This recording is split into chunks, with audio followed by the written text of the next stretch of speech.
Hello everyone, this is Matthew Francis-Landau here, and today I'm going to show you a new application I've been working on for iOS. I'm calling it eyeJ so far. And what it is it allows you to write Objective-J applications for iOS.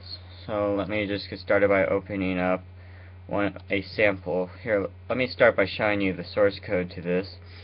What you'll notice is that this file is really just a plain text file with .j of Objective-J source code. And what we have here is we have an implementation of just some controller, which is somewhat like a class, and all classes are based on the CP object. And in this class we have some data. We have the windows, the button, the label, the text box, and this is just a copy of basically iOS's Hello World example application. One thing you'll notice here is that we take the object and we then can pass in a command and then some data. And so we have the whole UI being set up right here, and then in main, which is the function called at the start of the program, we first set up on close, we exit, and then we load the controller. So let me just start this application.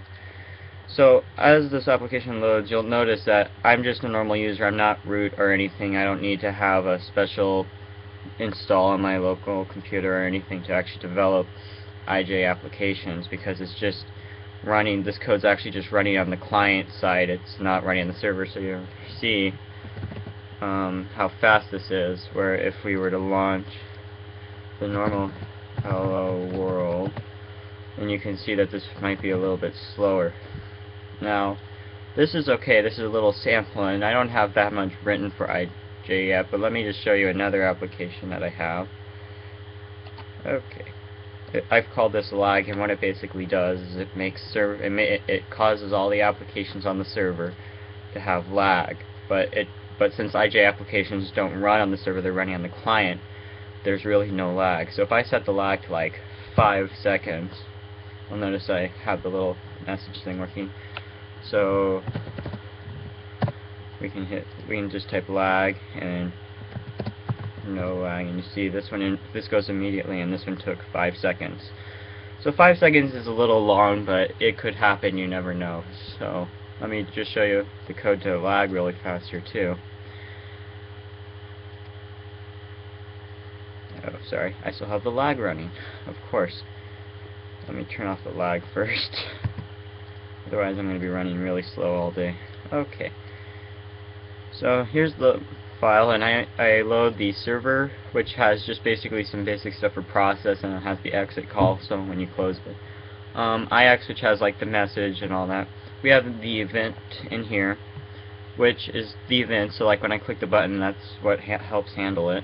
And then all the UI elements, the window, the label, the button, and the text box, and this is all that I have so far, and I'm working on making as much as I can as quickly as possible. So as you'll see, we go here to main, and I just make a new controller and I load it. You'll notice I didn't bind the exit call again, as I had done in Hello World. And the reason being is that in Hello World I'm doing a JavaScript bind to a JavaScript function, where in lag I'm actually binding to an Objective-J function here, you'll see. And the reason being is that if I don't do it this way, what will happen is the lag will keep running after you close it. So that's why I have it going through this, so I can shut off the lag if you close it. So as you see, I have the load, and here we have the raw JavaScript just loading in the lag, so it just sets a little timeout on the client and then sends the request after the timeout is done.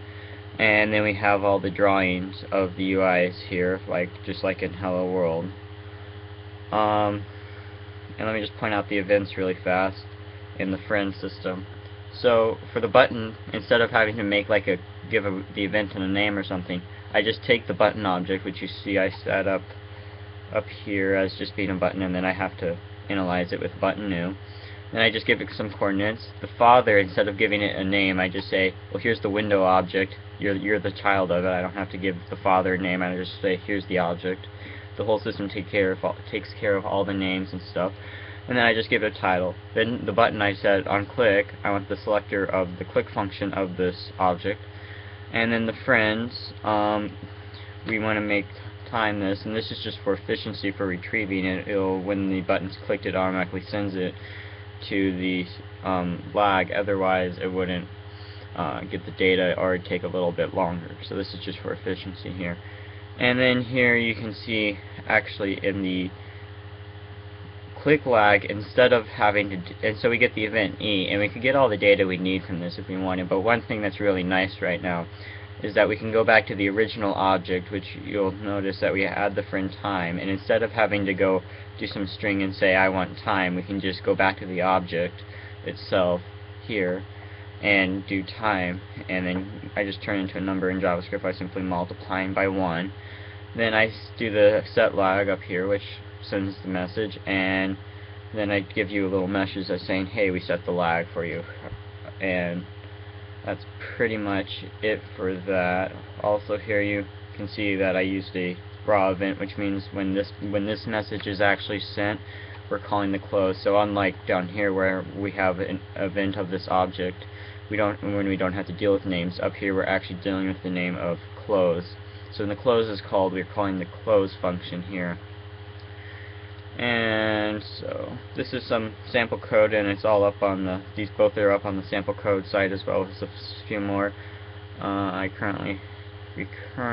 There's currently a page right now, and there will be that this page will be on. Okay, thanks for watching. I hope this will catch on soon, and more people will continue to use it as it grows as a project. Thank you.